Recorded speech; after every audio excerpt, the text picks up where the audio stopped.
જય દ્વારકાધીશ ખેડૂત મિત્રો, કેમ છો બધા? મજામાં જશો ને? એવી આશાથી ફરી એક નવો વિડીયો ચાલુ કરી દીધો હોય. તમારું બધાનું સ્વાગત છે. ખેતર આવી ગયા છે, સવારના 10 વાગી ગયા છે. આજે થોડુંક મોડું થઈ ગયું છે અને ઉનાળો બરાબર જામ્યો હોય. જેમ જેમ ચોમાસું નજીક આવતું જાય છે એટલે શું થાય છે એના પણ વિડીયો બનાવીને મૂક્યા છે. જોઈ લો, પડું ચકાચક બનાવી દીધું છે. ગઈકાલે અમે 2 વખત આડો ને ઊભો સમાર મારી દીધો છે. હવે ફાઇનલ આમાં કંઈ પણ કરવાનું નથી. હવે આપણે આ પડાની અંદર વાવવાની છે મગફળી, ટળગાવાય પણ નહીં. આની અંદર તમને ક્યાંય ડૂચો જોવા મળે થોડોક દેખાય છે ને, એવું તો નોર્મલ એમ હોય. વા કાંઈ નડે નહીં મગફળીની અંદર. જો કપાસનું વાવેતર કરવું હોય તો ખેડૂત મિત્રો એમાં છે ને સવડા મારવા પડે, કારણ કે હાથી હાંકીએ ને એટલે હાથીમાં ઉપાડા આવે અને કંટાળો આવે. હાથી હાંકવામાં નડે ડૂચો. મગફળીની અંદર આપણે 7 આયરુવાળી ક્યારા બાંધીને વાવવાની થાય, એમાં હાથી હાંકવાના નહીં થાય, એમાં કંઈ આપણે ડૂચો નડશે નહીં. તો આની અંદર આપણે સૌપ્રથમ ઊભા જે ઘઉંનું હાર્વેસ્ટિંગ થઈ ગયું હતું, પછી 2 વખત આડું ઊભું રોટાવેટર મારી દીધેલું હતું. રોટાવેટર મારીને પછી આપણે એને ઓરવી દીધેલું હતું. ઓરવીને પછી 15 દિવસ રાખી એમાં પંચા મારી દીધા હતા. પંચા મારીને પછી રાપ કાઢી નાખી હતી, આડી ઊભી રાપ કાઢીને, અને પછી એમાં છેલ્લે ગઈકાલે આડો ઊભો હમાર મારી દીધો. આપણું પડું કમ્પ્લીટ થઈ ગયું. હવે સીધા ડાયરેક્ટ ક્યારા બાંધવાના છે. વાડી જેમાં એમ બધું પડ્યું છે. એમાં કૃપા અને હીરું પણ આજે આવેલી છે અને સેતુલિયા ખાવા છે. હિરકી ધીરે ધીરે અને સેતુલિયા વીણી જશે. હું પણ હમણાં વીણી દઉં. અને બીજા નંબરની અંદર આપણે ઝાડવાને બધાને છેલ્લા લગભગ 8 દિવસથી પાયું નથી, અને રેડ પાણી ફુવારાને શેડું મૂકીને પાઈ દેવાનું છે, બરાબર. પછી ખાસ ખેડૂત મિત્રો, પાણીનો કુંડો સંપૂર્ણપણે ભરેલો રાખજો અને અઠવાડિયામાં 1 દિવસ વિસરી નાખવાનો. પછી જો અમે કાલે જ ભર્યા હતા, કાલે ભર્યા હતા ને આજે ખાલી થઈ ગયા છે. ઉનાળાની અંદર પંખી પીએ, કૂતરા પીએ અને થોડું ઘણું તડકો હોય ને ગરમી એટલે બાષ્પીભવન થાય. અને કારણ કે કીડી પણ એક જીવ છે યાર. અત્યારે કોઈ પણ પશુ પક્ષી જીવ ને સીમની અંદર છે ને ભાઈ, ખોરાક મળવો બહુ મુશ્કેલ હોય, બરાબર. તો એ ખોરાકની વ્યવસ્થા ખેડૂત મિત્રો ખરેખર વાડીએ જવાનું જ હોય. આપણે દિવસમાં 1 વખત કામ હોય કે ના હોય તો ખરેખર છે ને આપણે એ કરી લેવું જોઈએ. એક ધર્મનું કામ છે અને જીવને અટાણે મેં કીધું ખોરાક મળવો બહુ મુશ્કેલ હોય ઉનાળાની અંદર, તો એ થોડું ઘણું એટલું ધર્મનું કામ કરો, પુણ્ય કરો તો આપને, નહીં તો આપણી પ્રજાને આડું આવશે. એ ફાઇનલ વાત છે. કીડિયાની અંદર છે ને આપણે ઘઉંનો લોટ અને એમાં ગોળ નાખી દીધેલો છે. અને ક્યાં પૂરવાનું? જ્યાં છાંયો રહેતો હોય ને, છાંયે પૂરવા. બાકી તમને બધાને ખબર છે કે કીડિયું છે ને તડકે ન આવે. જો અત્યારે અહીંયા ફાઇનલી મેં પૂર્યું નથી તો છતાંય કીડિયું ઘૂમરા મારે છે. આપણે છે ને પહેલાં તો કીડિયારું પૂરી દઈએ.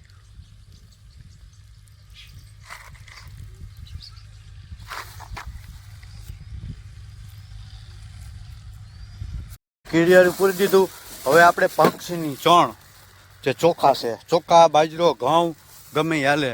હું ચોખા નાખું છું અહીં. મારે ચકલા છે ને પંખી ચોખા વધારે ખાય છે. ચેણ નાખી દઈ પહેલાં.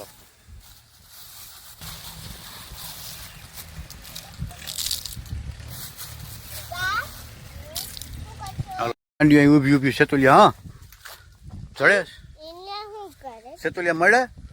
હવે ધીરે ધીરે એની સિઝન પૂરી થવા આવી એની તરફ છે ખરી, પણ ઓછા થઈ ગયા છે. બાકી જો બધા ખરી ગયા. તો કૃપાને હાલો હું પણ થોડાક હમણાં વીણી દઉં. હાલો કેડિયાનું પૂરાઈ ગયું છે, પંખીની ચણ નખાઈ ગઈ છે. હવે ફુવારાનું શેડ પાથરીને ઝાડવા બધા પાઈ દઈ. તો શેડું અહીંયા પડ્યું છે. આ ફુવારાનું શેડું ગોઠવી દીધું છે સાહેબ. વાંચી આપણે કુંડી સુધી અહીંયા વાલ મૂકેલો છે. વાલ ખોલી નાખ્યો પછી આમાં શેડું કાઢતો જાય ને રેડ ભફેર પાતો જાય. હા ગાંધીઓને હાચોયું ગયું, ન્યા વયું ગયું. અહીંયા એક બીજું સેતુલ્યું છે. હીરો મારી દીકરી હિંચકા વહી જાવ. પછી ત્યાં જનાવર હોય ને અટાણે ઉનાળામાં નાગ હોય, બટકું ભલે ને તો થઈને જ રહેવું. હાલ હાલ હાલ હાલ હાલ હાય કુપલી હાલ. બધાને કહી દેજો અમારા વિડીયોને લાઈક કરી દેજો. કહેજો લાઈક કરી નાખો. હા બહુ જ બોલ કૃપા એમ કે લાઈક કરી નાખો, સબસ્ક્રાઈબ કરો, કોમેન્ટ કરો. જય શ્રી કૃષ્ણ, જય શ્રી કૃષ્ણ. Hello okay. ઝાડવાનું બધું પાણી પાઈ દીધું હાઈ ક્લાસ. ફુવારાને છેડ્યુંથી આખું હાવ આમ રે. બપોરે પંખીને મજા આવશે, ઠંડક થઈ ગઈ. કૂતરાઓને પણ મજા આવશે, અહીંયા આવીને બેસે શાંતિથી. અને એમાં કૃપાને પણ મજા આવી ગઈ. આમ તો જો આ પાણીમાં આખી રેડ ભાફેર પલળી ગઈ હો, આખી પલળી ગઈ કૃપા. તો ભીંજાઈ ગઈ. હવે તું ઘરે કેમ જઈશ? તારા કપડાં તો ભીંજાઈ ગયા. કૃપા જોઈ શું કરે, ગારા ભ્રમિતું કરે. હે કૃપા, હવે તું શું કરે ટાઈટ ભાઈ? એ હમણાં આમાં બેસી જાય, જોજો બે એ હમણાં બેસી ગઈ. જો એ આય હો, એ પરોઠી વારી જાય, હમણાં પરોઠી વારી જા, બેસી જા. આય હો, વાહ, આ ગામડાની વાડીની મોજ ભાઈ. જો વાહ, એ સબસબિયા કરે.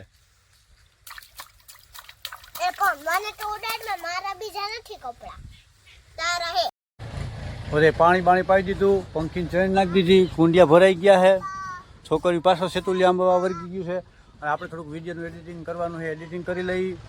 પછી બીજા નંબરની અંદર મગફળી હવે કઈ આજ વખતે હોવા જોઈએ, કોઈને હોય ખબર કે વરસ કેવું છે શું છે નથી. મને તો ખબર છે વરસ એકંદરે સારું જ છે ખેડૂતો માટે. આગળ થોડીક વાવણીમાં કડક ભડક થાય ને પાછળ થોડાક વરસાદ ઓછા છે. બાકી ઓગસ્ટ મહિનામાં ભરપૂર વરસાદ પડવાના છે. અને મગફળી ખરેખર ને ટૂંકી મુદતની વવાય, કારણ કે લાંબી મુદતની મગફળીમાં એક તો જુઓ ખર્ચા વધી જાય છે. પછી એનો દાણો મોટો હોય, માંડવી ઉગામ થોડું પાકું પડે. ઝીણી મગફળી હોય ટૂંકી મુદતની, એ તમે ઘાટીનો ઉગાવો સારો લે. પછી બીજા નંબરની અંદર ખર્ચા ઓછા સડે. ટૂંકી મુદતની વાવો ને 100 દિવસમાં ઉપાડ લેવાની હોય. એમાં 1 થી 2 દવાના રાઉન્ડ વધારે કાઢવા પડે. નિંદામણનું 1 થી 2 વાર રાઉન્ડ મારવા પડે વધારે. પછી લાંબો ટાઈમ સુધી ઊભી રહીએ, જમીનનું શોષણ એટલું વધારે કરે. અને ઉતારામાં કાંઈ ફેર નથી પડતો, બધી હરકત થાય છે. તો ખરેખર ટૂંકી મુદતવાળી છે ને વાવેતર કરાય. પછી બીજા નંબરની અંદર કપાસની અંદર કપાસ વાવવો, મગફળી વાવવી. તો એમાં એવું છે, કપાસની અંદર તમારી પાસે ઓપ્શન નથી બચતું કે વરસાદ ચોમાસા દરમિયાન જો વરસાદ થયો વધારે પાછળથી જન્માષ્ટમી પછી જો વરસાદ થાય ને તો કપાસને માટે નુકસાની છે. 100% ફાઇનલ વાત છે. તો એ કપાસ તમારો સંપૂર્ણપણે બગડી જ જવાનો છે. જન્માષ્ટમી પછી વરસાદ થાય એટલે કપાસનું પૂરું થઈ ગયું. વળી પહેલેથી એમાં ખર્ચા કરવાના, ખાતર ડીએપી દવા હાથી બધું નાખીને એકથી ઘૂંટવાનું ખર્ચા વધી જાય છે. અને કપાસમાં ભાવમાં પણ એવો બધો કંઈ ભાવ છે નહીં.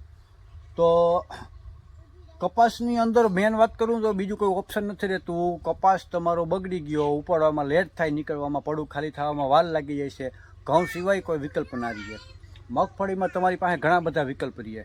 મગફળી કાઢીને જો તુવેરદાળનું છે, જીરું છે, ધાણા છે, ઘઉં છે, એરંડા છે, ઘણા બધા ઓપ્શન રહીએ. કપાસની અંદર કોઈ પણ ઓપ્શન રહેતું નથી. માટે છે ને બધી દ્રષ્ટિએ જોવો ને તો મગફળી વાવવી ખેડૂત માટે હિતાવહ છે. ખરેખર મગફળીનું વાવેતર કરવું જોઈએ. કપાસના ભાવ ક્યાં છે? 2000 રૂપિયા ભાવ દઈએ તો હજી કદાચ પોહાય. તો હવે અત્યારે આ વિડીયોમાં આટલું જ. ફરી પાછા મળશું ક્યારેક કંઈક નવું લઈને. ત્યાં સુધી બધાને રાધે રાધે.